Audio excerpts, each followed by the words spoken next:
Voilà, bonsoir, bonsoir à toutes et à tous d'ailleurs. Alors, on était en plein milieu d'un Télim la fois dernière, on a été même bien avancé. On va juste reprendre quelques petites choses qu'on avait vues. On avait commencé à étudier le deuxième Sefer. Quand j'ai étudié, hein, c'est un très grand terme, hein, on a glané comme ça dans le premier Sefer quelques Télim, là aussi c'est ce qu'on va faire. Ce qui unifiait le premier Sefer, c'est quoi? Qu'est-ce qui faisait que le premier Sefer était un bloc clairement défini? Voilà, c'est David, clairement David. Une grande partie du deuxième Sefer, ça peut être David, mais pas seulement. On va voir qu'il y a d'autres auteurs au deuxième Sefer. Et puis troisième, quatrième, cinquième, ce sera encore différent. À part ça, le premier et le deuxième Sefer forment un tout, puisqu'on a une conclusion à la fin des deux Sfarim, Kalou, Tfilot, Ben David. C'est là que s'arrêtent les prières de David. Alors, on ne va pas rentrer dans la question de savoir, mais justement, il n'y a pas que David. En gros, c'est les Télim de David. En vérité, il y aura d'autres Télim de David qu'on verra plus tard aussi. Hein. Mais c'est clair que le Sefer Télim, il se décompose en deux Sfarim d'une part et trois Sfarim d'autre part. D'accord ? C'est une distinction qui paraît assez claire. Alors, la séparation entre le premier Sefer et le deuxième Sefer. Alors, d'abord, j'ai un passouk de conclusion à la fin de chaque Sefer. Donc, il y a un passouk qui conclut le premier Sefer, c'est clair. Mais à part ça, quand on introduit le deuxième Sefer, on se rend compte qu'en fait, effectivement, on a changé de style. Et en quoi le deuxième Sefer est différent du précédent? Justement, par rapport à ce qu'on a dit. Le premier Sefer, c'est uniquement David. Alors, je mets de côté les deux premiers Télim qui n'ont pas d'auteur cité. Le deuxième Sefer commence par Bnei Korach, d'accord? Ce sont des Télim de Bnei Korach. Donc, vous l'avez ici, si vous pouvez regarder dans votre Télim à vous, mais c'est... Donc là, même bête, le Natser masculine Bnei Korach, même Dalet, le Natser masculine Bnei Korach, etc. Je vous avais dit concernant le même Gimel que il n'est pas juste, il est plus que lié, c'est le même, c'est un Télim coupé en deux. Et c'est vrai également, on l'avait vu pour d'autres. Il ne faut pas y voir deux Télim, c'est un seul Télim. Alors, ça oblige évidemment à penser que le découpage qu'on a en Télim est un découpage qui n'est pas entièrement fiable. Je suis désolé de le dire comme ça, mais c'est vrai. On a consacré et rendu extrêmement important le découpage qu'on a aujourd'hui, alors qu'en fait, ce découpage a en certains points, c'est pas beaucoup, certains points clairement des déficiences. Je vous avais déjà dit que la Gemara elle-même, en d'autres endroits, montre que certains télim que nous considérons comme deux n'en font qu'un. Dans l'Yerushalmi, on dit qu'il y a 147 télim, donc il n'y en a pas 150. Donc tout ça, ça montre bien que ce découpage n'est pas entièrement fiable, surtout que quand on étudie le texte, et là c'est le cas clairement pour le même bête et le même guillemets, puisqu'on a un refrain. On a un refrain qui revient ce refrain-là se retrouve dans le même bête et se retrouve dans le même guimel. Et donc, ce n'est pas uniquement parce qu'il n'y a pas d'en-tête, il n'y a effectivement pas d'en-tête, ni la Natséar, ni rien du tout. Donc, on commence directement, alors que tous les télim a priori qu'on a au début de Sefer ont une en-tête. Et c'est exactement la même chose qui s'est produit dans le premier Sefer, où les endroits où on n'a pas d'en-tête, si on observe le télim d'avant, en fait, on se rend compte que c'est un seul et unique télim. C'est qu'en fait, au niveau du style, du lexique, etc., les idées, c'est plus difficile parce que justement, les idées dans un télim, c'est très souvent très complexe. Même dans un seul télim, on a des idées qui n'ont rien à voir les unes avec les autres parfois. Donc, on ne peut pas dire j'ai la même idée, donc c'est le même télim, ou à l'inverse, j'ai deux idées différentes, donc ce sont deux télims différents. Ça, vraiment, on ne peut pas faire parce que le télim, justement, sans aucune transition, on passe d'une chose à l'autre, on est très surpris et joue beaucoup là-dessus. Par contre, quand on a un refrain, par exemple, c'est clairement, généralement, le signe d'un même télim. Quand on a un ordre alphabétique, quand on a un ordre alphabétique, donc s'il y a une partie de l'ordre alphabétique dans un télim et la suite de l'ordre alphabétique dans le télim suivant qui n'a pas d'en-tête, donc c'est clairement un signe qu'on est dans un seul et unique télim. Donc voilà pour quelques exemples. Et donc c'est le cas en particulier pour ce qui nous intéresse. Même bête, même guimel, c'est un seul télim. Ensuite, on a le même dalet, qui commence exactement comme le précédent, la Natséar, masquil, Ibn Korach. Donc non seulement c'est le même auteur, l'Ibn Korach, comme on va le trouver jusqu'au même tête, mais en plus c'est également le même genre de télim, même si on est incapable aujourd'hui de distinguer un lam Natséar d'un Mizmor ou des choses comme ça. Mais de fait, ce sont des lam Natséar. Il est aussi masquil. Masquil, probablement, envoie une forme de réflexion. Il y a des télim qui sont que des tfilotes, que des prières. Il y a des télim qui sont de toutes sortes d'émotions, des louanges, d'accord, des expressions de joie. Et là, il semble bien que le terme masquil renvoie à un télim qui renvoie à une forme de réflexion, à une pensée. D'accord? On retrouvera également sur le suivant, le même He, sauf qu'on rajoute Shiri et Didot. Alors, Shiri et Didot, ça veut probablement dire un chant d'amitié, un chant d'amour, et on va rapidement le regarder celui-là, on va vite l'observer, on va voir qu'effectivement, ça correspond bien à cette explication. Ensuite, on a à nouveau un lamnatsear, mais qui n'est plus masquil, qui est shir, un chant. On avait déjà vu, nous, un shir qui effectivement est renvoyé dans le premier sefer, quelque chose de joyeux. Ensuite, on a le même zaït, lamnatsear mizmor. Après, on a shir mizmor, l'imne korach. Toutes ces choses-là, encore une fois, aujourd'hui, c'est quasiment impossible de déterminer. Il ne faut pas perdre espoir, on ne sait jamais, on trouvera peut-être des moyens de reconstituer à quoi correspondent toutes ces choses-là, il faut l'espérer. En tout cas, aujourd'hui, personne ne vous dit clairement de quoi il s'agit. Rachi ou d'autres versions vont dire bah, c'est un instrument de musique, probablement, des choses comme ça. Mais pour Al-Shoshanim, à la motte que vous avez, nous, Shoshanim, on suppose que les Shoshanim, c'est un instrument de musique qui est composé de petits grelots, comme des petites fleurs qui font du bruit, d'accord? À la motte, la même chose. Voilà pour des questions vraiment purement techniques qui ne sont pas extrêmement intéressantes.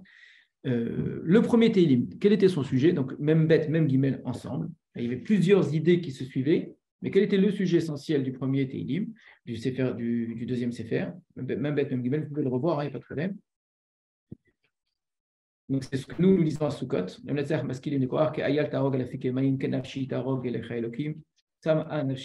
Donc, ça commence par un désir de Dieu très fort, très, très, très fort. Et quand on lit ça, généralement, on s'arrête à cela, on s'imagine que tout Télim va parler de quelqu'un qui cherche l'extase avec Dieu, etc. Et ça s'entend bien. Alors qu'en fait, à un moment, il y a un moment c'est là, pause, et là, il y a un moment de bascule, et on comprend en fait pourquoi est-ce qu'il dit ça. Ce n'est pas quelqu'un qui dit ça parce qu'il est dans un désir de Dieu, tout simplement, d'élévation, de grandeur spirituelle. Ça peut très bien s'entendre comme ça si ce n'était pas lié à la suite. En fait, on comprend qu'il dit ça parce qu'aujourd'hui, il n'est plus dans cette situation. Et c'est marqué particulièrement par la notion de ne pas être à l'endroit du lieu d'Akadosh Baruch Hu. Donc, ce n'est pas juste je suis en manque de Dieu, d'accord, qui pourrait être exprimé par la faute, par exemple, par plein de choses. C'est lié à l'impossibilité d'être à l'endroit du Beth Amikdash, en tout cas Yerushalayim, avec ce souvenir il y avait plein de gens qui y allaient, etc., etc. Donc, on peut très bien lire les premiers psukim comme un télim seul. Le télim aurait pu s'arrêter là. C'est vraiment, on a un morceau comme ça, une sorte de noyau qui fonctionne de manière tout à fait autonome et qui peut se lire dans toutes les situations où quelqu'un a envie d'exprimer de manière très forte. Et ça a servi énormément de sources à un très grand nombre de poètes ou d'autres. Le Rambam, ce n'est pas de la poésie dans la halakha quand il parle de l'étude de l'amour de Dieu. L'amour de Dieu, c'est un désir passionné. Il va citer ce passouk-là. Vous voyez, ça n'a complètement coupé du contexte du Télim, si on peut parler d'un contexte dans le Télim, où en fait, c'est quelqu'un qui a connu la présence dans le lieu d'Akadosh Baruch Hu, au Beth Amikdash, avec tout l'âme Israël qui allait, qui aujourd'hui n'a plus cette situation-là. Alors, l'ensemble du Télim tourne autour de cela. Et avec ce qui va suivre, c'est qu'en fait, une fois qu'il est en exil, eh bien, les choses vont en s'aggravant. Il est méprisé, il est humilié, il est repoussé, etc. Et donc, il en vient à dire pourquoi est-ce que tu m'as Hachem, tu m'as abandonné, etc. Par une fila de se rappeler de lui. On va le voir dans le suivant. Il y a des choses le suivant. Shofteni Elokim Veriva Rivi Migoy le Chassid. On termine par une fila, c'est la conclusion de ce qui précède. Donc, on a eu le désir d'Akadosh Baruch Hu, on a eu l'expression du manque parce qu'il n'est plus à l'endroit d'Hachem. Et ça se termine par une fila, juge. Donc, juge dans le sens, prends ma défense d'un peuple qui n'est pas chassid, qui n'est pas pieux, donc qui n'est pas. Le mot chassid dans les livres, ça veut dire quelqu'un qui aime Akadosh Baruch Hu, d'un homme qui est mirma, qui est tortueux, trompeur, etc. Car tu es mon salut, tu es ma force, etc., etc., etc. Et donc, envoie ta lumière, je vais revenir El Misbach Elohim. Je reviendrai à l'autel d'Elohim. D'accord? Donc, même si, effectivement, les premiers psukim peuvent se lire comme une idée entièrement abstraite d'un amour de Dieu qui peut s'exprimer par la philosophie, par la mystique, par toutes sortes de choses, d'accord? Dans la suite du Télim, par contre, c'est clair que c'est lié à quelque chose de physique, de géographique. Il y a une ville, il y a un Beth Amikdash, il y a un Misbéach, d'accord? Et que être auprès d'Hachem, dans ce Télim en tout cas, et très souvent d'ailleurs, mais là c'est clair, c'est être dans le lieu d'Akadosh Baruch Hu, d'accord? Nous aujourd'hui on n'a plus Beth Amikdash, donc on va utiliser le même langage de proximité avec Hachem, de désir de Dieu, etc., sans même imaginer qu'on ait besoin d'un lieu pour ça. On est là, on va dans la méditation, dans la tefila, je sais pas, dans une transe quelconque, etc. Et c'est très bien, pourquoi pas. Juste, j'essaie de vous dire que cette lecture se prête au début du Télim très bien, parce que le début du Télim ne parle pas du lieu, mais l'ensemble du reste du Télim, c'est ça. Ça me manque, cette présence physique, et j'aimerais ce retour au Misbach Elohim. D'accord? Le Télim suivant, un Télim très dur, par les mots qui sont prononcés dedans, c'est probablement le plus dur de Télim et même du Tanakh. C'est okay. Le même Dalet, celui qu'on a commencé à étudier la semaine dernière. Vous le savez très bien, la Torah, Moshe Rabbeinu lui-même, David Amelech, dans de très nombreuses fois dans Télim, les Nevi'im ne mâchent pas leurs mots pour dire toutes leurs... parfois, je vais dire leurs reproches envers Akadosh Baruch Hu. Alors, c'est un terme qui, a priori, ne se permet de parler comme ça, sauf que si je veux dire les choses comme elles sont écrites, c'est exactement de cela dont il s'agit. C'est-à-dire, nous, on n'ose pas utiliser un terme pareil. Or, c'est de cela quand Moshe Rabbeinu dit « Lama reota lama », c'est pourquoi as-tu fait du mal à ce peuple? En bon français, c'est un reproche, d'accord? Alors évidemment, on peut après l'expliquer, le comprendre au sens figuré, tout ce que vous voulez, etc. Mais la forme utilisée, c'est du reproche. On connaît des télim de tfila, on connaît des télim de louange, il existe des télim de reproche, ça existe. Il existe des textes de reproche dans le Tanakh, dans les Nevi'im, etc., etc. D'accord? De nombreux endroits, on en a déjà vu. Pourquoi tu m'as abandonné? Pourquoi on avait vu le Kaf-Bet, par exemple. Il y a, en différents endroits où celui qui écrit Télim ne se gêne pas du tout d'avoir des expressions qui sont des expressions assez dures. Tu ne me vois pas, tu m'as oublié, tu m'as livré dans la main de mes ennemis, etc., etc., etc. La violence des propos n'atteint pas ce qu'on trouve dans ce Télim-là. On va le refaire. Mais c'est toujours lié, mais malgré tout, généralement, c'est lié. Alors, c'est une très bonne remarque. C'est toujours associé à quelque chose d'autre. On en a déjà vu, nous d'ailleurs, qui se termine malgré tout par une fila. Ou bien, dans le Kaf-Bet, en plein milieu, sans aucune explication, on passe de la crainte et tout d'un coup à la joie. Et on se demande comment c'est passé. Donc, c'est une demande, c'est une prière, sauve-moi, tu m'as sauvé. Voilà. Ou un revirement complet au milieu du pasouk. Là, c'est encore plus rare. D'habitude, c'est entre un pasouk et un autre. En plein milieu d'un pasouk, vous avez une suite de verbes. Le dernier verbe, c'est déjà. Donc, on est heureux. Souvent, c'est rattaché à une joie finale, à un espoir final, à une fila, d'accord, très forte. Le télim d'avant aussi, il y a des mots durs. Mais ça se termine, Hachem, riva rivi, sauve-moi, etc., etc. Mais on sent, vraiment, en télim précédent, on sent malgré tout une douleur très forte. Hein. Je suis humilié, pourchassé, etc., etc. Akadosh Baruch Hu, donc aide-moi. Alors, on va reprendre celui-là, avec là aussi, vous allez voir ce côté. Alors, j'ai déjà cassé le suspense, parce qu'on l'a déjà étudié la semaine dernière, je ne vous avais pas dit tout ça. On avait lu le télim au début, et quand on va le lire, c'est exactement le contraire de ce que je viens de vous dire.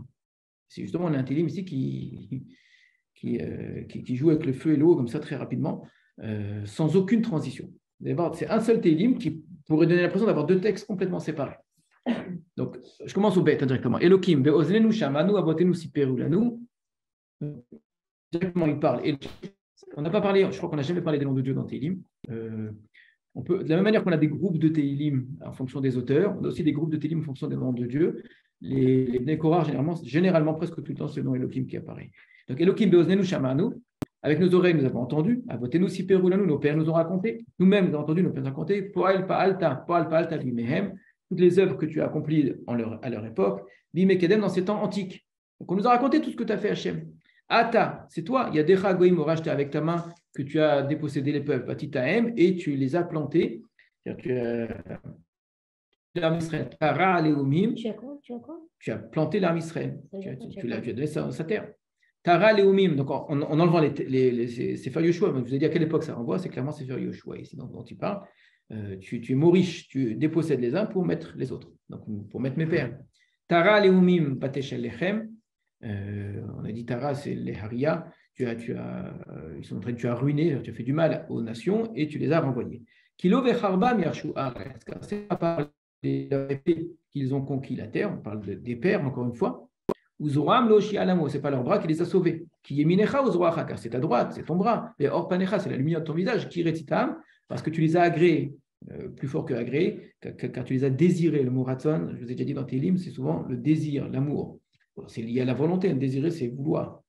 Donc, Atahu Malki Elohim, tu es toi, mon roi Elohim.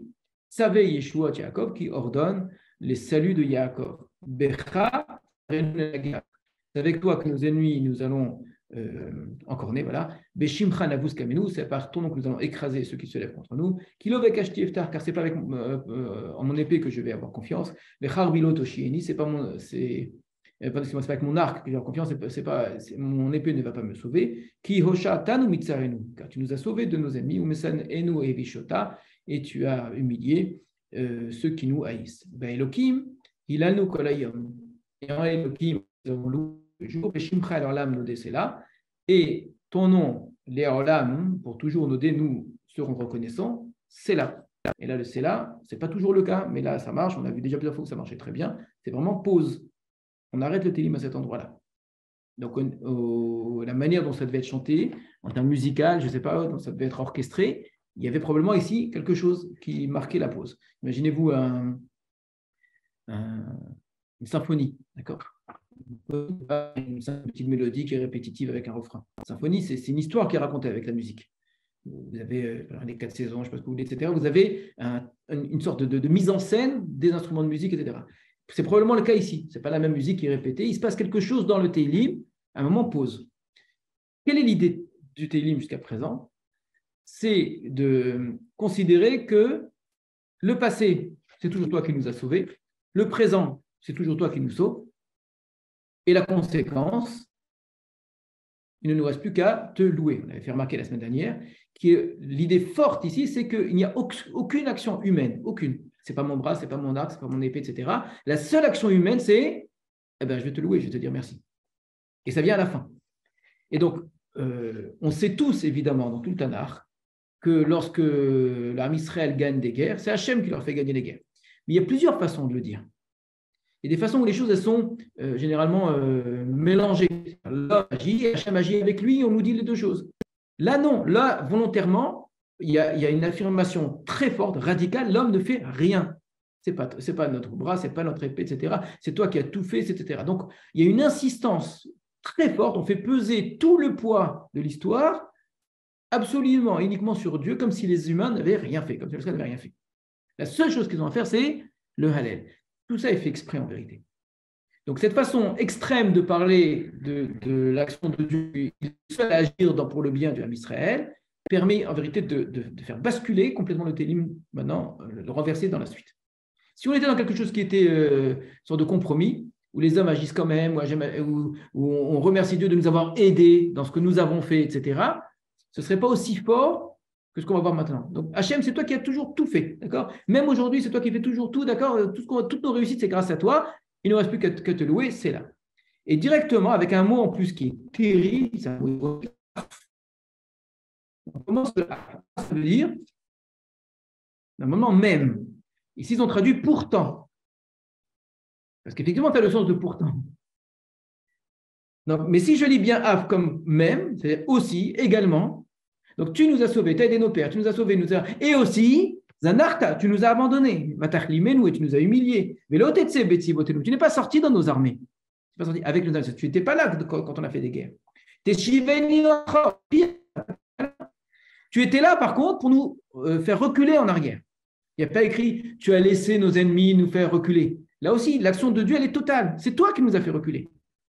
Donc, tu nous as abandonnés, tu nous as humiliés, tu n'es pas sorti avec nous à la guerre. Par contre, tu nous as fait reculer. Minitzar devant l'ennemi. Et donc, nos ennemis nous ont pillés. Regardez comment c'est bien fait. C'est Hachem qui fait du mal. Il ne reste plus qu'aux ennemis de venir piller. C'est aussi. C'est la même activité avec nous, tu avais été entièrement avec eux. Alors, on parle ici de guerre. C'est une défaite dans la guerre. On va malheureusement descendre encore d'un degré, c'est plus dur que la guerre. Tu nous as donné comme si nous étions Tson Ma'achal, un troupeau dont on se nourrit, ou va Goyim Zeritanu, et tu nous as dispersés parmi les Goyim. C'est-à-dire que généralement, dans tout le Tanakh, le Tson, ce n'est pas un Tson Ma'achal. Heureusement, quand tu as tu as Hachem Roï, le Ersar, tu es mon berger. Ce n'est pas le berger qui amène son troupeau pour aller faire la shrita et aller vendre la viande au marché. D'accord? Ce serait pas très glorieux d'avoir Hachem comme berger, si c'est ça le sens du berger.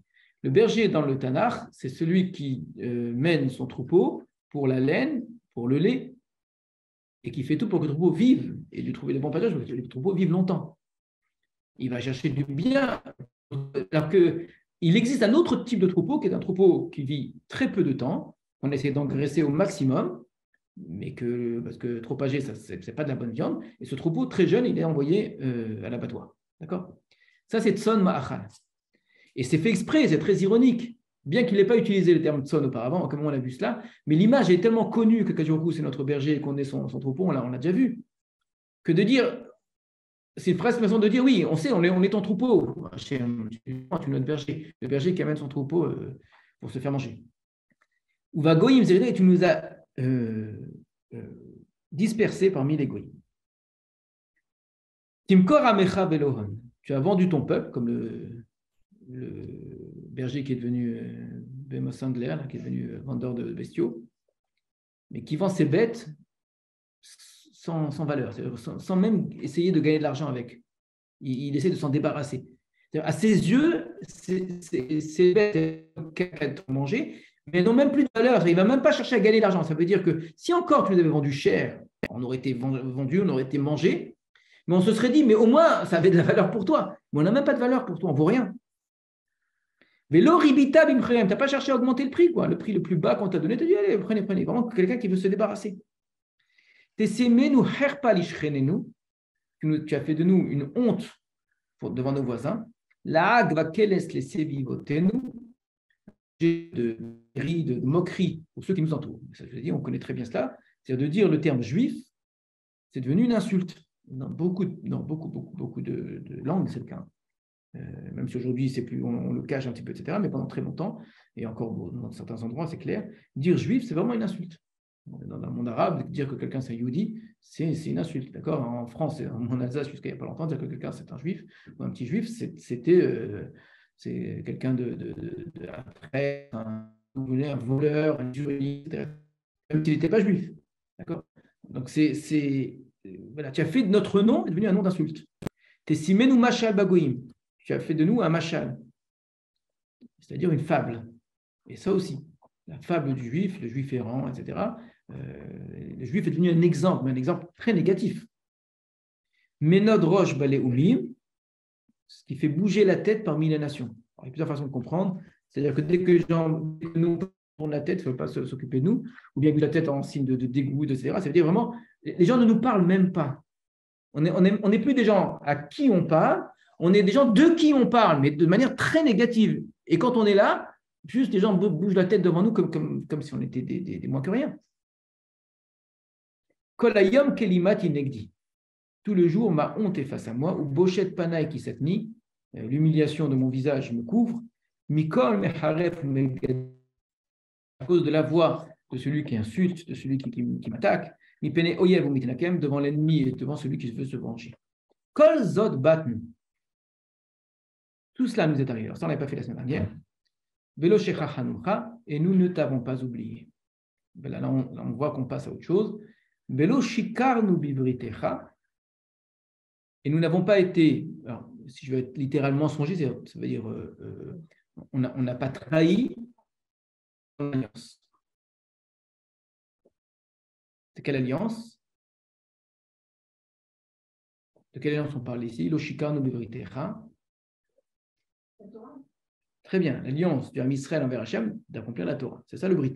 Le Chot, Brit, etc. Dans la Torah, quand on parle du Brit, c'est dans le sens Brit des bénis Israël envers Hachem, c'est l'obligation d'accomplir la Torah. Donc, on trouvera dans tous ces Sefer Devarim, vous entrez tous dans le Brit, etc. Maintenant, cette alliance, elle a deux contractants. C'est qui est-ce qui entre dans l'alliance? Hachem. Donc, qu'est-ce qui est sous-entendu ici? Tout ça nous est arrivé et on ne t'a pas oublié. Et on n'a pas menti dans le Brit, mais qu'est-ce qui est sous-entendu en fait? Mais toi, tu n'as pas respecté l'alliance. L'onasog achor libenu, notre cœur n'a pas fait marche arrière. Notre corps, nos armées, on fait marche arrière depuis le début, vous avez commencé comme ça, rappelez-vous. Tout a commencé par la guerre qu'on a perdue, d'accord, on a commencé à reculer. Ça a commencé juste par reculer. Puis après, il dit, ça va en descendant, descendant. On s'est retrouvé en exil, on est mangé comme du bétail, etc. On devient un objet d'humiliation. Et alors que physiquement, on a fait marche arrière, on a reculé, on a perdu la guerre, mais notre cœur, lui, il n'a pas fait marche arrière. Notre cœur, il est resté attaché à toi. Batet ashurenu mini orchecha. C'est un peu difficile là, comme traduction, il y a plusieurs possibilités. Ashurim, c'est les pas. Batet, c'est placé. Mini, c'est-à-dire mine, c'est la même chose, le i, c'est juste, on appelle ça euphonique, c'est pour faire joli. Orchecha, c'est ton chemin. Et nos pas, on continue à marcher dans ton chemin. Donc ici, nos pas n'ont pas dévié de ton chemin.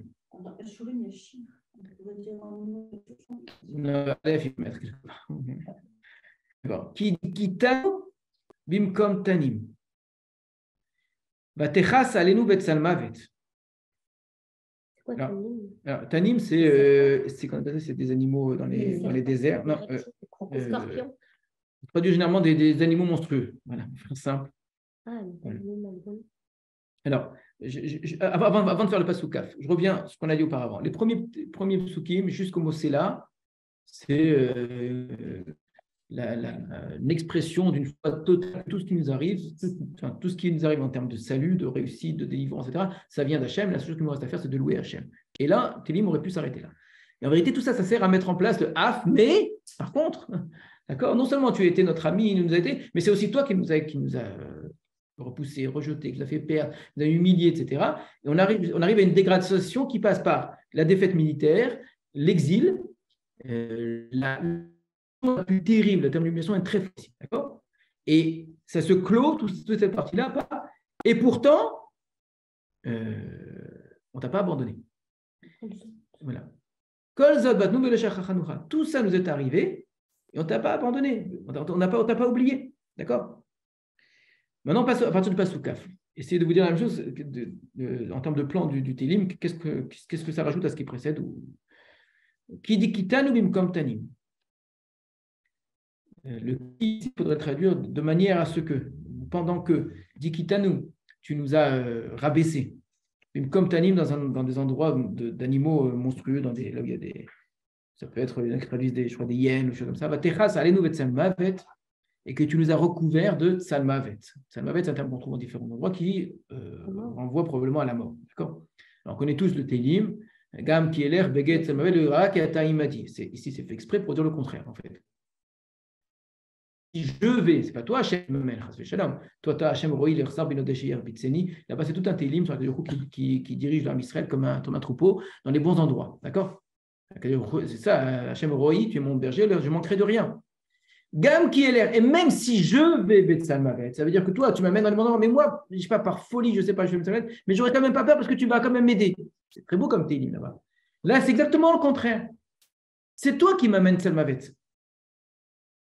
Tu m'as recouvert de Betsalmavet. Im shachachnu shem elokenu, vanifros kapenu le elzar. Le im ici, il faut réussir à le traduire. Traduit par si d'habitude le mot im. Vous savez tous ces mots-là, im, ki, af. En hébreu, même le vav simplement en hébreu, supporte énormément de sens. Il faut essayer de bien comprendre l'articulation entre les versets pour traduire en fait ces petits mots. Si je traduis im shacharnu, si nous avons oublié le nom de notre Dieu et que nous avons étendu nos mains vers un Dieu étranger, Halo Elohim Yachakor Zot, n'est-ce pas que Dieu va analyser cela, il va chercher cela. Car lui connaît les choses qui sont cachées dans le cœur. Donc, si on devait oublier, n'est-ce pas que Dieu cherche? Donc, quelle est l'idée?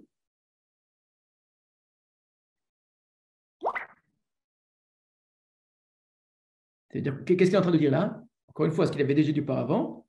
Tout ça nous est arrivé, on ne t'a pas abandonné.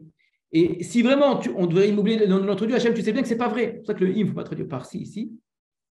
C'est avec tout cela, malgré tout, d'accord, on va jamais oublier ton nom, d'accord, on va jamais nifros kapechale elza.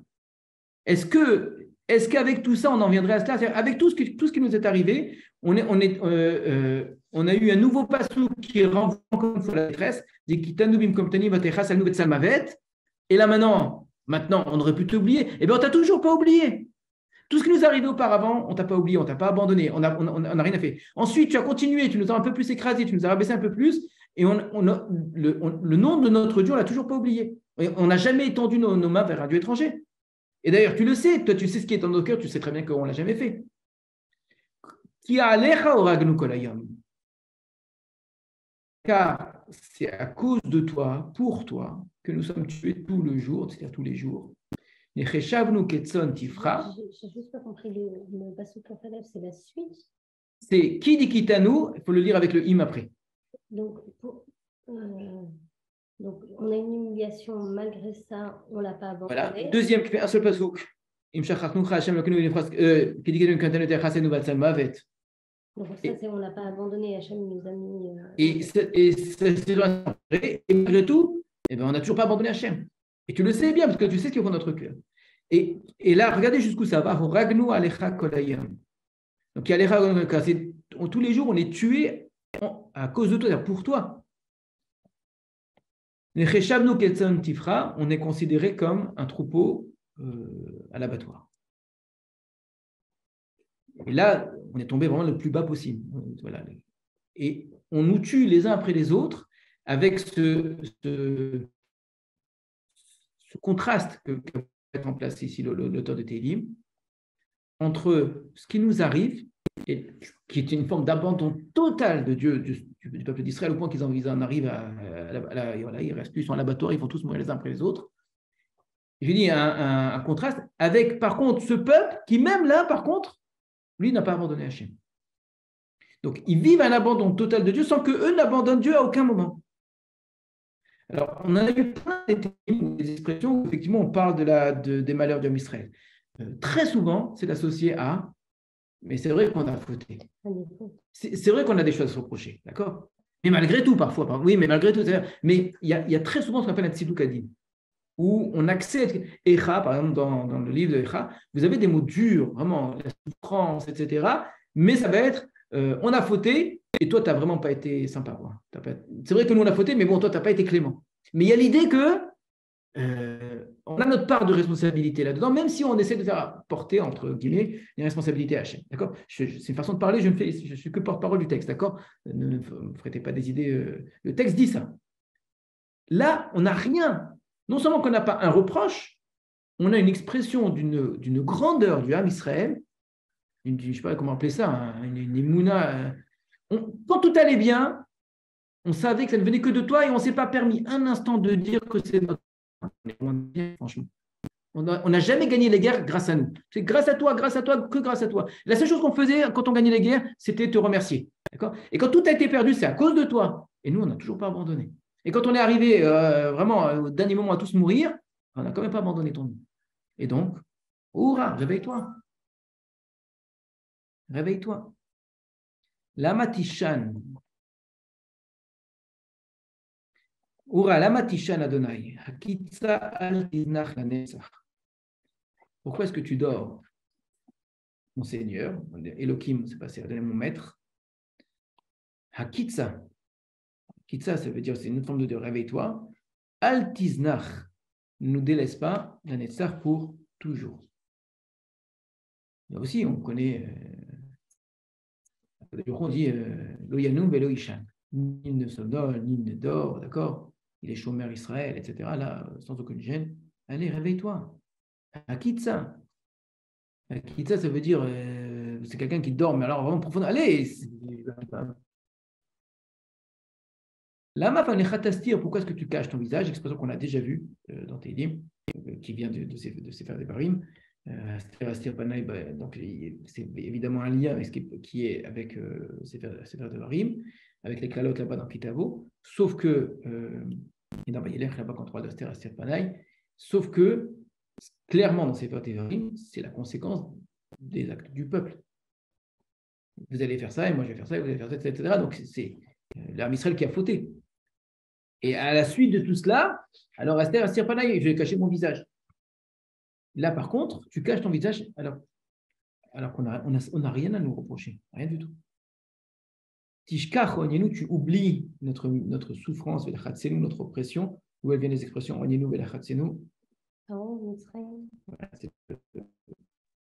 a quand même une différence entre une honnête punition et l'absence de Dieu. Ça, il faudra me l'expliquer. C'est tout le sujet. C'est tout le sujet. A priori, il n'y en a pas dans Sefer Devarim, dans la Torah, et a priori, il n'y a pas de différence. Mais évidemment, vous avez certainement raison. Hein. Mais là, on touche un sujet très, très, très, très, très, très difficile. Alors, je reprends ce que tu es en train de dire. Les expressions Onyenu, Lachatsenu, ça vient effectivement de l'agriculteur quand il fait lorsqu'il arrive avec les Bikurim et qu'il fait il lit son texte que nous reprend à Pessah. Il avait vu nos ancêtres, il avait vu là, par contre, tu as oublié notre oppression, notre misère et notre oppression, qui shachal et afar nafshenu, car notre personne, âme, shacha, s'est rabaissée, elle est aplatie, si vous voulez, jusqu'à la terre. Vous voyez bien les parallèles, notre ventre est collé à la terre. Kuma, lève-toi, Ezra talanu. Que tu sois notre aide, fais-nous les man chasdecha et sauve-nous les man chasdecha pour ta bonté. Alors, on termine par une fila, d'accord? Vous avez vu les mots de la fila quand même, ils sont très, très, très, très, très durs, mais ça finit par une fila. Quelqu'un qui est vraiment au bord du précipice et qui a le sentiment d'avoir été, mais alors complètement abandonné, que Dieu c'est complètement sourd, il n'entend rien du tout, il dort complètement. Et malgré tout, il prie les man chasdecha. Pourquoi je fais tout ça? Pourquoi je te demande de nous sauver? Pour mon chesed à moi. Non, pour ton chesed à toi. C'est quoi pour ton chesed à toi? Pour que nous, on reste ton peuple. En quoi c'est le chesed d'Hachem? C'est comme un père avec son enfant. Hein. Pour avoir la paternité, il faut avoir un enfant. Pour D'accord. il existe, il faut qu'il y ait ça renvoie déjà de très nombreuses fois quand il faut vraiment sauver l'âme Israël in extremis. Ne fais pas ça pour nous. Il a les mains c'est ton nom. Qu'est-ce que vont dire les goïms, etc. Donc là aussi, c'est ça pour nous, tu n'as rien fait. Tu nous as vraiment abandonnés, tu nous as oubliés, etc., etc., etc. Mais tu vas gagner quoi une fois qu'on sera tous morts? Toi, qu'est-ce que tu vas gagner? C'est ton nom qui va disparaître. Donc alors fais-le au moins pour toi, d'accord? C'est dur, hein. Franchement, on est face à un télim qui utilise là les grands moyens. Alors on a posé la question la semaine dernière, question très difficile. On essaie en général, c'est jamais facile, hein, d'essayer de voir est-ce qu'un télim est lié à un événement historique. D'accord? Quand c'est David Ameller personnel, on cherche quelque chose de son histoire personnelle. Sauf si un télim ne raconte rien. Si un télim ne raconte rien, il n'y a rien à chercher. Et c'est juste des sentiments, une file en général, etc. Mais si un télim raconte quelque chose, une défaite, une victoire, je sais pas, une peur quelconque, alors on essaie de rattacher ici ou là.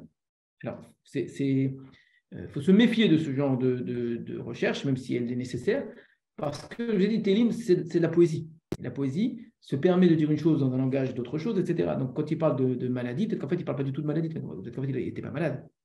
Peut-être qu'il parle de faute, etc., etc. Il y a plein d'exemples comme ça. Donc, il faut faire très attention, parce que quand il dit « je suis malade, rappelez-vous, mon lit est plein de larmes, je suis noyé dans mes larmes, etc., etc. » On a l'impression que quelqu'un qui est malade, on ne se rappelle pas que David était malade. Mais ça veut peut-être dire autre chose, d'accord? Ça, c'est une première chose. On parle clairement d'événements historiques. On s'amuse pas à dire les jours où tu nous as abandonnés, on est dispersé parmi les. Donc on parle de la guerre qui est perdue, dispersion parmi les nations, d'accord? Humiliation parmi les nations. Regardez, il y a une vraie gradation. Et après, extermination. Le mot extermination, il est total ici. D'accord? On est devenu comme un troupeau à l'abattoir. Quand ça s'est passé dans l'histoire, un truc pareil? Non. Jamais dans tout le Tanakh, vous aurez. Il y a eu d'exil, d'accord? Alors, parmi les nations, Babel, c'était un pays. Donc, les Ziritano Bagoïm, tu nous as vraiment jeté comme. Non, ça ne s'est pas passé après le Beit Rishon. C'est dans toute la période des Chutes.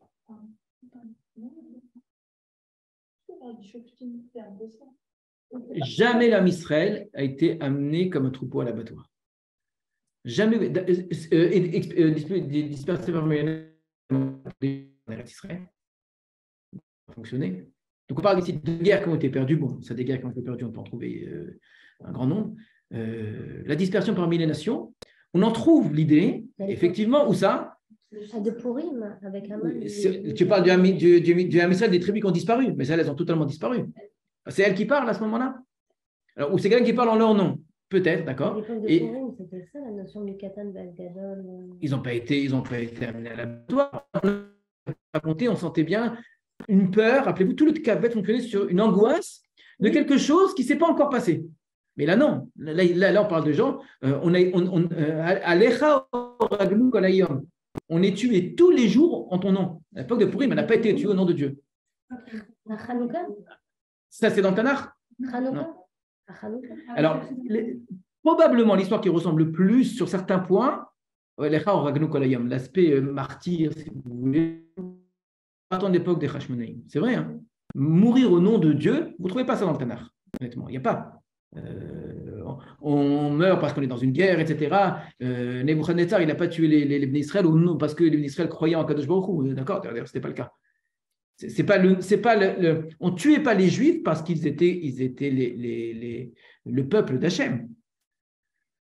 Là où ça apparaît dans l'histoire d'Israël, effectivement, ça apparaît à l'époque des Hashmonaïm.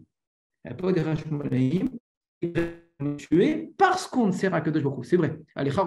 Sauf qu'à ce moment-là, ce n'est pas Zeritanu Bagoïm. Au contraire, on est en Eretz Israël, il faut Hashmonaïm. Une époque où on a fauté. Alors, ça, c'est une autre question. Ce qui m'intéresse, c'est les événements qui sont racontés se sont produits quand? C'est juste, j'ai une question. Je n'ai pas compris à un moment. Tu as parlé qu'il n'y a pas de justification à ce mal. Il n'y a même pas de tziduk à tziduk. Il n'y a rien ici. Non, mais on ne voit pas. C'est pas. J'ai dit, il y a pas. Peut-être que c'est parce qu'on a fait des fautes. Alors non, tu fais une omission totale sur une idée, mais qu'à la place, tu dis, et on ne t'a jamais oublié. On n'a pas oublié ton nom. Et ça veut clairement dire que j'ai clairement décidé de ne pas dire que j'ai fauté, mais bien au contraire, non, je ne dis pas que j'ai fauté. Je dis que je n'ai rien à me reprocher, que moi, je suis rétabli. Et que moi, par contre, l'alliance, je l'ai respectée. C'est clairement ça. Le Shikarno Bivritecha. Alors, s'il y a une faute d'avant, Shikarno Bivritecha un petit peu quand même. Non, ne viens pas nous avec des reproches, d'accord? On n'a rien à se reprocher. Alors, l'époque des Hashmonaïm ressemble effectivement à cette idée-là, parce que c'est pas une idée, c'est une idée à laquelle nous on est habitués, parce que nous on connaît l'histoire après cette idée de tous ceux qui sont morts à l'époque du Beit Sheni, avec les Romains au nom d'Akadosh Baruch Hu, Rabbi Akiva, etc. L'idée de martyr au nom d'Akadosh Baruch Hu, c'est une idée qui malheureusement est devenue extrêmement célèbre dans l'âme Israël. Mais c'est pas une idée courante dans le Tanakh. On meurt dans une guerre parce qu'on est dans une contre ennemi. Même Megillat Esther, nulle part dans Megillat Esther, il écrit que Haman il a tué les Juifs parce qu'il croit en Dieu, d'accord? C'est pas l'attachement à Dieu qui fait qu'on veut exterminer les Juifs, explicitement. C'est un peuple qui a des lois différentes. C'est tout. C'est un problème national. Dans le texte, c'est uniquement parce que j'ai une nation contre une nation. Je ne vais pas me procéder devant une nation esclave. Gardez le texte, évidemment, je dis ça n'empêche pas d'autres lectures. Apparaît, mais au contraire, c'est pas du tout, on ne défend pas Dieu, on ne défend pas du tout, ni nous, ni rien du tout. On est dans un problème ethnique, c'est une nation qui ne s'assimile pas, voilà, qui pose problème parce qu'on est dans un immense empire dont on a envie que tout le monde entrevienne dans les rangs. Et cela, il dérange, et voilà, c'est tout. Et donc, comme il dérange, il faut les exterminer. C'est vraiment un problème d'une nation inassimilable. Peut-être qu'il y a l'idée de Dieu qui est cachée dans les lois, d'accord, mais on voit bien qu'il n'y a pas Alecha Raglukolayim. Ça apparaît, cette histoire-là, la première fois dans l'histoire d'Israël à l'époque des Hashmonaïm. Alors, là, ça touche un vrai problème. Quand est-ce que les derniers Télim ont été écrits? Est-ce que les derniers Télim seraient écrits à l'époque des Hashmonaïm? Ce n'est pas totalement impossible, puisque on sait que la fin de l'écriture du Tanakh, des derniers textes du Tanakh, c'est l'époque de c'est une période qui est très difficile à déterminer. Que les débuts de l'époque de Hashmonaïm soient Anshek Tzedakah, peut-être. Maintenant, la lecture aujourd'hui de la plupart des chercheurs, entre guillemets, des Télim, vont vous dire que c'est l'époque de Hashmonaïm, mais ça ne marche pas non plus du tout. Ça ne marche pas parce qu'il n'y a pas l'idée de dispersion parmi les goïms. On a été tenu à disperser pendant tous les goïms. Et puis, l'époque de Hashmonaïm, c'est justement une époque de victoire. On a gagné. Ça s'est terminé. Et il y a la présence d'Hachem parmi nous, etc. À la fin, au contraire. On a gagné la guerre, terminé de manière que là, on est là. Écoute, réveille-toi. Sauve-nous. Et on peut dire que c'est l'exil en Babylone. L'exil en Babylone était un exil doré. Les Juifs vivaient très heureux en Babylone. À l'époque de Daniel. Très heureux. Ils étaient riches. Daniel, c'est le meilleur exemple. Daniel, c'est le meilleur exemple. Daniel, c'était un... Sa famille qui a été déportée. Ils étaient déportés dans un pays et vivaient comme des rois. Mais il y a eu énormément de morts. Il y a eu des morts, d'accord, mais c'est de Dieu, d'accord. On trouve un petit peu René Lachaille et Michel Vazaria qui leur croyance en Dieu a posé problème, effectivement, mais c'est 3 personnes. On n'assiste pas à un troupeau qu'on va amener à l'abattoir.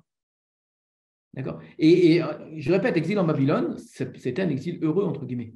Tellement heureux qu'on ne va pas vouloir le quitter. C'est un exil dans lequel les gens étaient riches, en général. Le moment d'exil, la guerre, elle a été dure, bien sûr. Il y a eu des gens qui étaient rendus en esclavage. Mais finalement, les 70 ans, c'était les 70 ans où les Juifs sont devenus une classe supérieure, aristocrate. En Babylone, c'était des gens qui étaient des fonctionnaires, qui étaient des classes aisées et qui n'ont pas voulu du tout quitter Babylone après. Donc, ça ne ressemble pas à ça. Le texte de Echa, il a été écrit après la destruction du temple de David, enfin, au moment de la destruction de David. Il a écrit dans les cas. Alors, ce genre d'extermination. Extermination, non. Humiliation, oui. Humiliation, il y a. Voilà, il y a des moments très durs. Il y a des choses qui ressemblent beaucoup. Il y a une vraie douleur, une souffrance très grande, une violence très grande. L'humiliation revient très souvent dans Echa. Le sentiment d'avoir été humilié, d'avoir été trahi par les goïms. On est devenu la risée des nations. Ça ressemble beaucoup. Mais il n'y a pas dans Echa, Nirshanu Katson Tifra. On est devenu comme un troupeau à l'abattoir. On va tous nous tuer. Parce que c'était grave, mais ce n'était pas à ce niveau-là.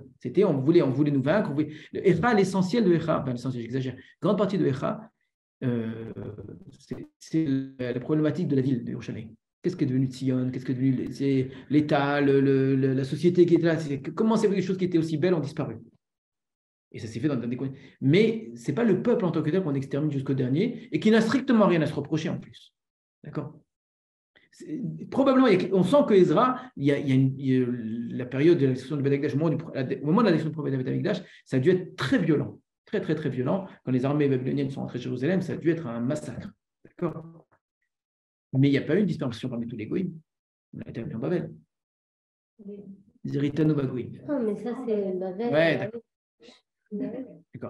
Alors, ce qu'il y a dans mon avis, c'est un renvoi à ce qui est annoncé qui arrivera au Am Israël. On a beaucoup de liens entre ce texte-là et effectivement les calottes de Kitavo et tout ce qu'avait annoncé à la fin de Sefer Devarim. Où là-bas, effectivement, l'exil parmi les Goïms est annoncé. La stéréotype est annoncée, d'accord? Vous aurez peur jusqu'à l'Eidaf du son d'une feuille qui vole, ça va vous faire trembler. Les klalotes qui racontent quelque chose qui se produira, d'accord? Ou bien la Shira de Azinu, qui raconte des choses de manière très, très, très, très, très dure, d'accord? Présente cela, à la différence énorme que les klalotes font dépendre ça des Averot du Am Israël. Mais dans ce qu'on annonce qui arrivera aux klalotes, il y a beaucoup de choses qui ressemblent à ça, effectivement, et on peut faire le lien. Il y a l'annonce de quelque chose qui est terrible, etc., dont le responsable, c'est Akadosh Baruch Hu. Mais pourquoi est-ce qu'il a fait ça? Parce que l'Am Israël l'a mérité. D'accord? On aurait pu imaginer que ça a été composé pendant la période d'Akhishinaïm, mais avant la délivrance. Ça serait d'abord d'imaginer qu'on a encore des télés de Chashmonaïm, c'est déjà difficile à accepter. Le Chashmonaïm, on ne sait pas comment est-ce qu'on date le début du deuxième Beth Amikdash, hein. Mais c'est ça beaucoup plus loin que généralement c'est admis.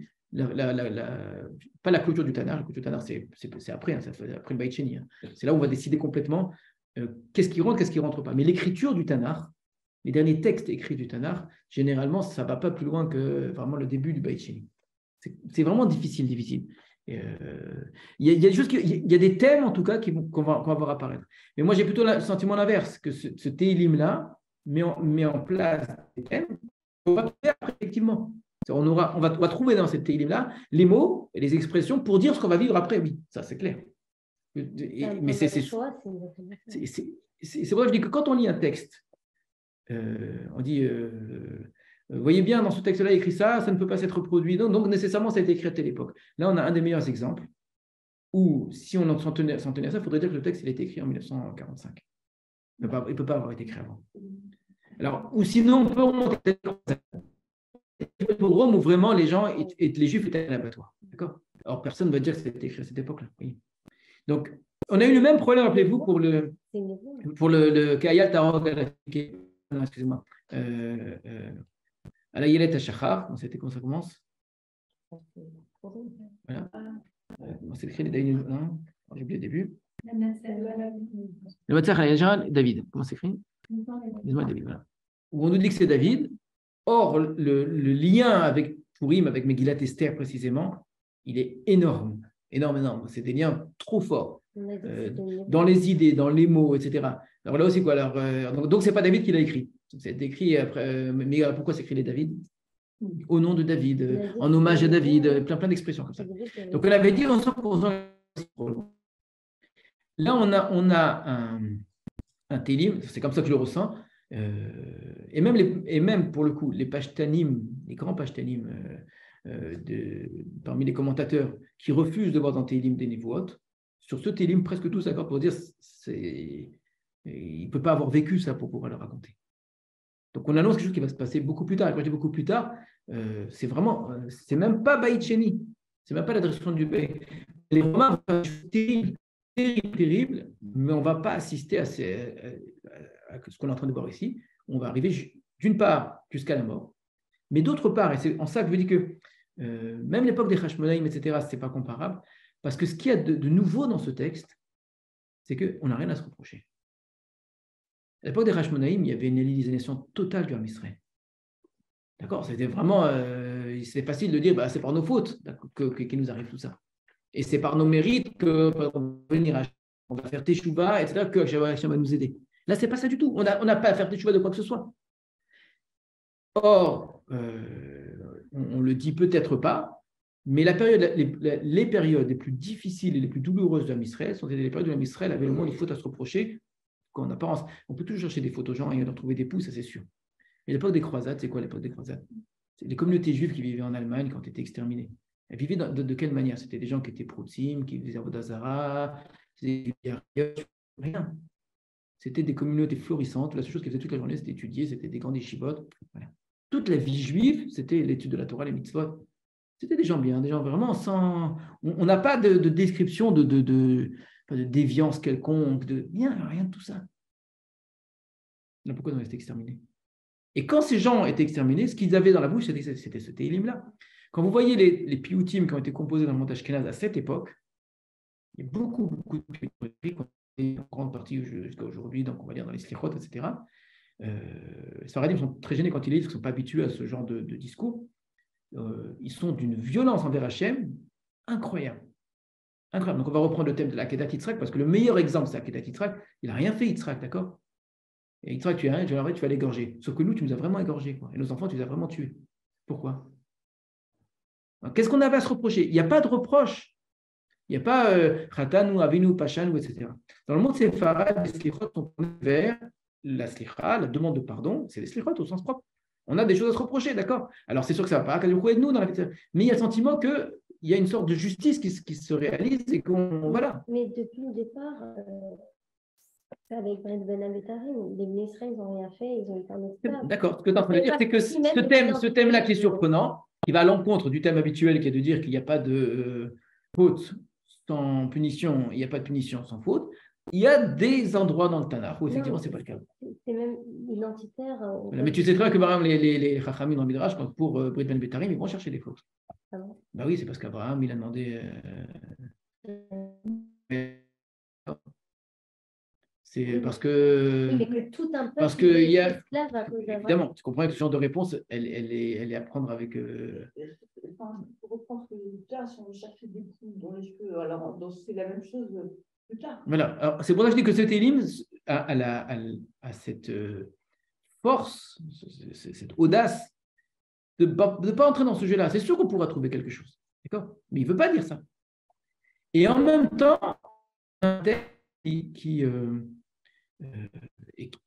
c'est très très fort, et il y a une totale adhésion à Kadosh Baruch Hu. C'est-à-dire, c'est le même qui a commencé par dire on n'a jamais rien réussi par nous-mêmes, de toute façon.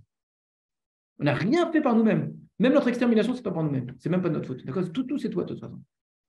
Donc, c'est un télim où, de toute façon, il n'y a que toi qui existe. On ne t'a jamais abandonné, on ne va pas t'abandonner aujourd'hui non plus. Donc, si tu dois le sauver, sauve-nous. Mais voilà, mais de toute façon, on peut compter sur personne d'autre.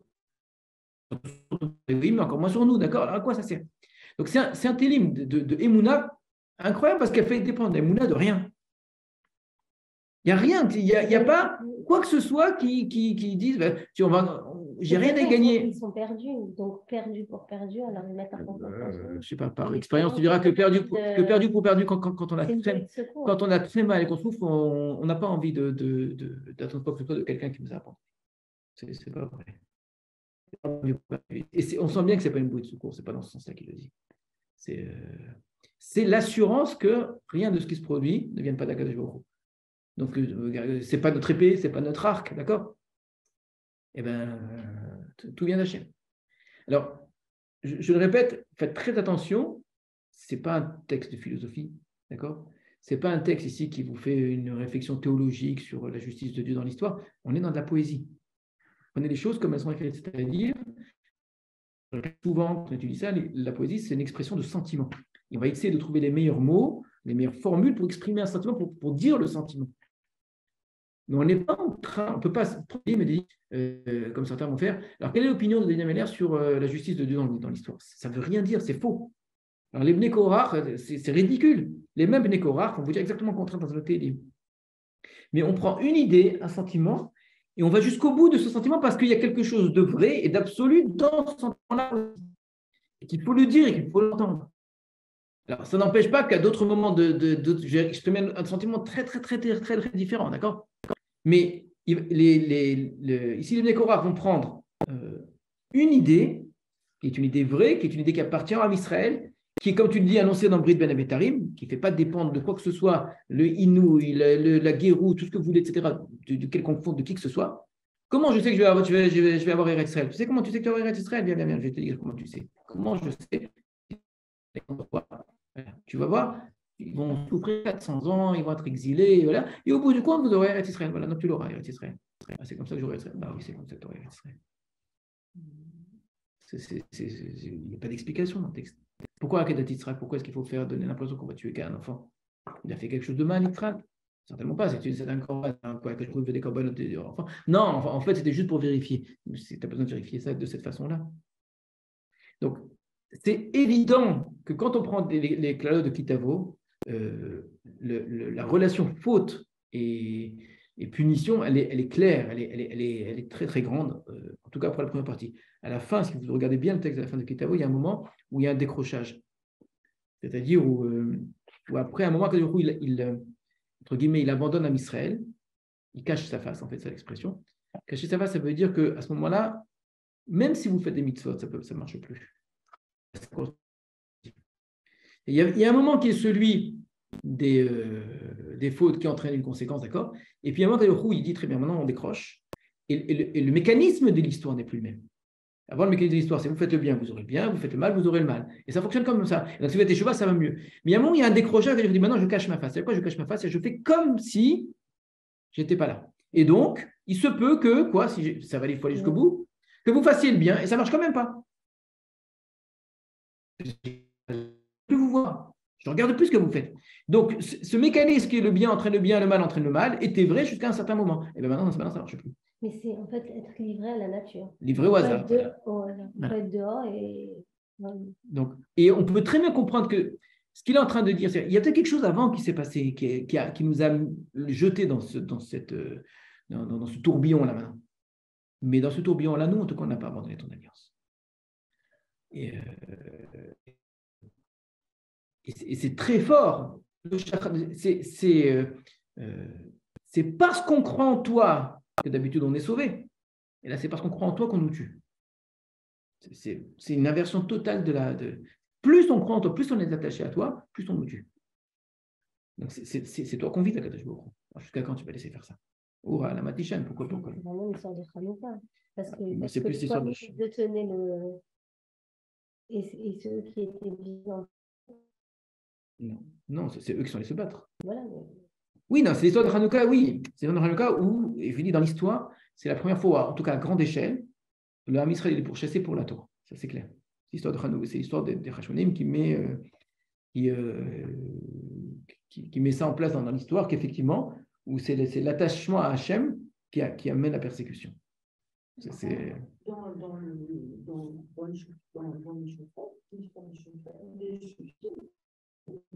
c'est l'abandon d'Hachem. C'est chaque fois l'abandon d'Hachem. C'est l'abandon d'Hachem. Ici, c'est l'inverse. Là, c'est l'inverse.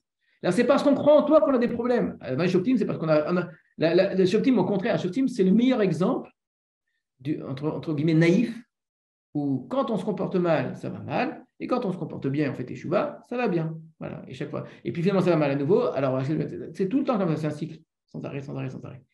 Là, c'est exactement le contraire. Là, c'est vraiment, c'est l'anti-Sefer Shoftim, si vous voulez. Où alors, d'écouter ça, c'est très fort, parce que ça montre bien que si on devait construire sa émouna sur l'intérêt qu'on a à servir Dieu, que Vayem Shamot Ishmeru, si vous écoutez là, vous aurez une bonne terre avec la pluie qui tombe, etc. Si on devait construire sa relation à Kadosh Baruch Hu sur ce qu'on a à tirer de Kadosh Baruch Hu, vous voyez, il n'y a pas meilleur exemple ici d'un attachement à Dieu sans aucune contrepartie. Il n'y a rien. Il n'y a rien. Alors pourquoi il reste à Kadosh Baruch Hu? Pourquoi est-ce qu'il reste à Adonai? Il disait il était Elohim. Mon maître, mon Seigneur. Pourquoi est-ce qu'il reste attaché à Kadosh Baruch Hu là? Si ça ne lui a rien amené jusqu'à présent. Si au contraire, non seulement ça ne lui a rien amené, c'est que ce qu'il est en train de dire, et ça les Piyutim Ashkenaz ont beaucoup le dire, il nous suffirait d'un mot pour ne plus souffrir. C'est quoi ce mot? Je crois en, je ne sais pas qui. Voilà. De dire qu'on se convertit n'importe. Voilà. Et avec ça, on n'a plus de problème. Et on ne le fait pas. Voilà. Juste ça. Et on refuse de dire ce mot-là, et à cause de ça, on en reçoit, etc. Alors, pourquoi il est tellement attaché? Pourquoi est-ce qu'il est un petit peu la femme de Iyov, parce que Iyov il souffre, elle lui dit écoute, blasphème, et puis voilà, on en dit quoi. Parce qu'il y a le Brit, c'est l'idée du Brit. Oui, mais un Brit, c'est dans les deux sens. Nous, l'Oshikar nous bivritera, nous, on n'a pas, mais toi, écoute.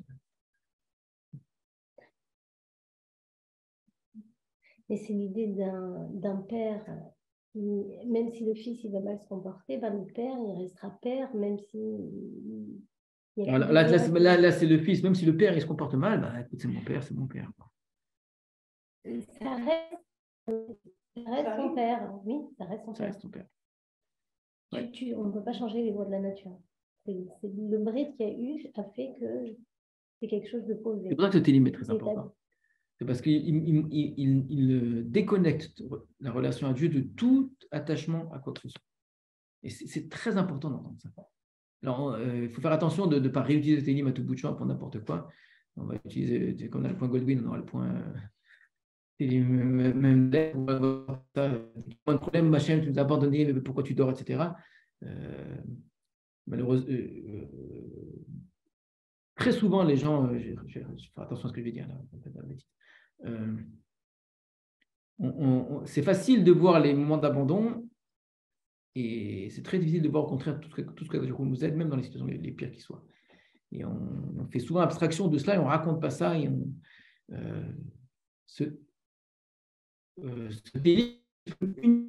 cette idée, elle est salvatrice parce qu'elle purifie notre relation à Dieu.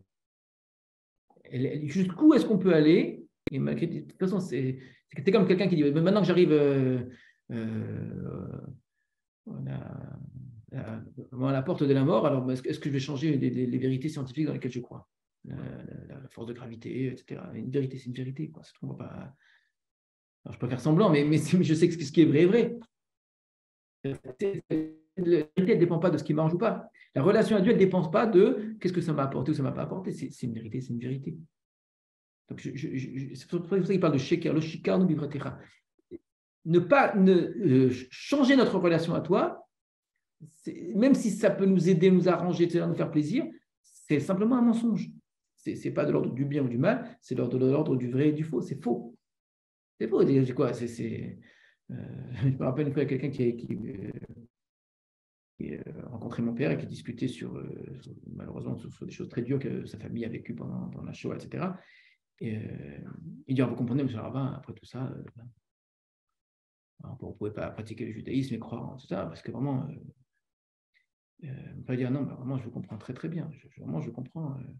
Mais juste expliquez-moi alors, pourquoi vous avez adhéré à la civilisation qui a fait la Shoah?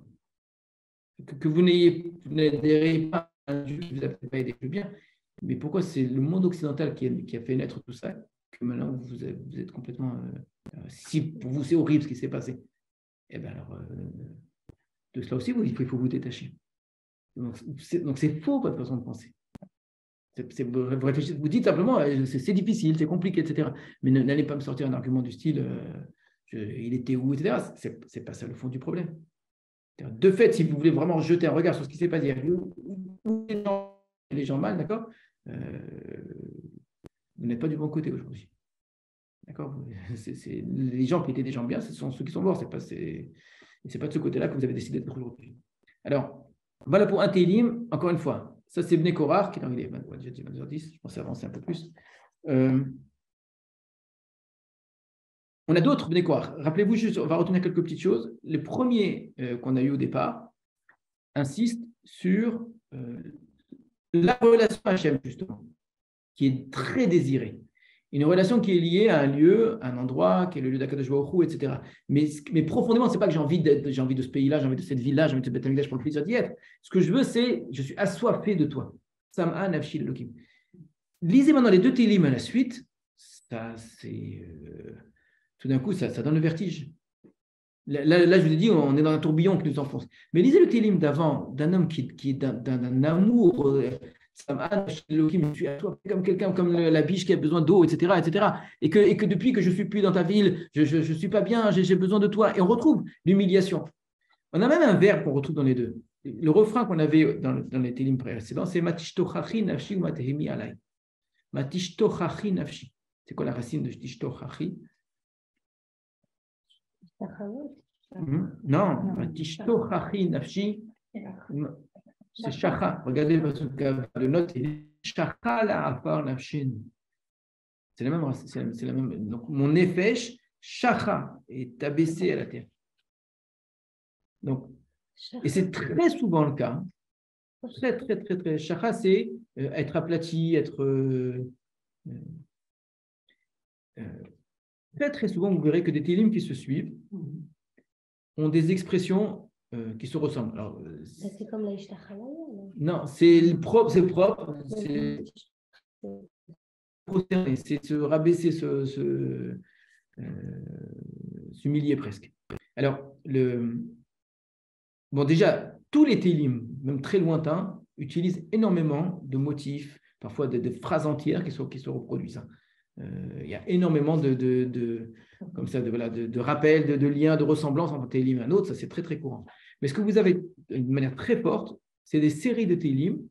Vous voyez des mots qui sont exactement les mêmes télim après l'autre et qu'on ne trouve pas nécessairement dans d'autres. Ici, le Hester Panim, le cachet de visage que vous trouvez dans les deux télim, le Shachra Nafshi qu'on retrouve dans les deux télim, et l'idée de fond qui est l'exil, le sentiment d'être loin d'Akadosh Baruch Hu. Mais ce n'est pas du tout dit de la même façon.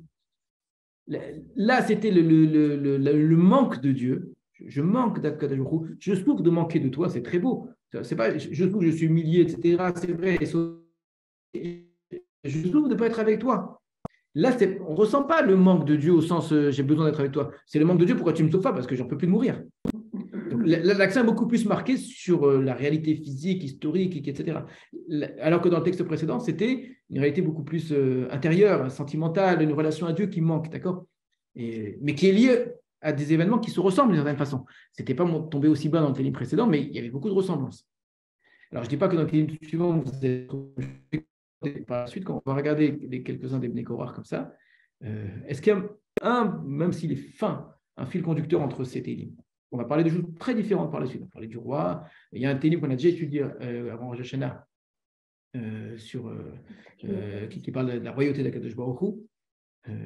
Donc, on va essayer de les lire et on va essayer de voir si on arrive malgré tout, dans les télim de Bnei Korach, de faire un lien. Voilà. Oui. Là, vous parlez plusieurs fois de poésie. Et est-ce que les pays ont vocation à, pour une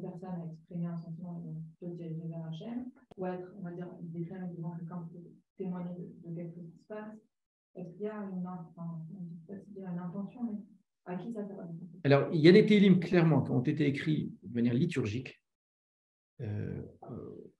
C'est-à-dire qu'ils ont été écrits pour être, comme on écrit des prières dans une cérémonie, etc., qui ont probablement été écrits pour être lus au Beth Amikdash, enfin, on suppose. D'autres vont dire non, c'est pas nécessaire, peut-être qu'ils existaient par ailleurs, mais on a décidé de les introduire, mais c'est devenu liturgique, donc peut-être pas écrit au départ pour être liturgique.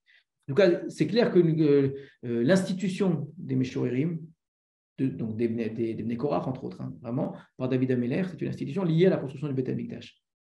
Donc, David Ameller va inventer quelque chose qui n'a jamais existé auparavant, qui est une célébration publique, poétique, une avoda, un service divin, qui n'est pas celui des corbanotes. C'est David qui va institutionnaliser cela. Et donc, il va nommer des gens, donc il va y avoir des écoles avec des musiciens, etc. Et c'est ça qui est à l'origine des télim qu'on posait. Donc, c'est que ça a comme premier objectif pour certains télim, c'est clair, être les tfilotes qui étaient au Beth Amikdash. Maintenant, il n'y a clairement pas que ça, puisqu'il y a des télim qui datent de différentes époques, et ça sert à exprimer des sentiments de tous les types. Souvent, c'est tourné vers Hachem. Parfois, des télim sont tournés vers les hommes, on parle aux hommes, on ne parle pas à Hachem du tout. Donc, c'est de la poésie dans tous les sens du terme. Parfois, c'est intérieur. C'est vraiment une sorte de parole intérieure, une personne qui se parle à elle-même de certaine façon, qui se remet en question, qui réfléchit sur elle-même, etc.